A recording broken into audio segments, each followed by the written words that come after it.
From tiny collisions to big discoveries, the neutrino story.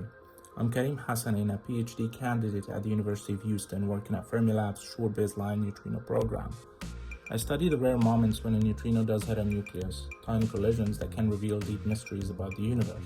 Every second, trillions of incredibly light, electrically neutral particles called neutrinos pass straight through your body, through buildings, and even through the Earth, and almost none of them ever interact with anything. Neutrinos come in three flavors: electron, muon, and tau. As they travel, they can actually change from one type to another, a quantum process called neutrino oscillation. Those oscillations hold clues to how neutrinos get their mass and whether they played a role in shaping the evolution of the cosmos. But neutrinos leave no visible track. We only know what type they are and how much energy they carried when they interact and produce charged particles. At Fermilab, our detectors use liquid argon to capture these interactions. SPARC, the near detector, sits close to the neutrino source and measures the beam before it has changed much. Icarus, further away, measures what the beam looks like after neutrinos have had time to oscillate. Comparing them lets us see whether neutrinos changed flavor along the way. Here is the problem: a neutrino doesn't hit a clean, isolated proton or neutron.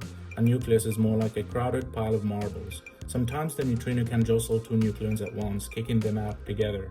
These multinucleon events can mimic neutrinos with higher or lower energies than they really had.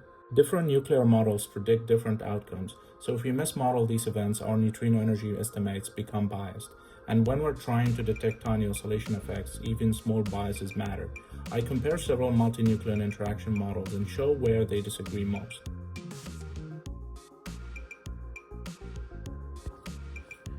We expect the neutrino beam to look the same at both detectors, but past experiments have seen unexpected changes, so SPARC and Icarus are placed at two distances to check whether neutrinos are behaving in a new, unexpected way. Why this matters for Fermilab's future science. Understanding neutrinos may reveal why the universe contains matter. Particle physics technologies are already improving medical imaging, cancer therapy, and radiation monitoring.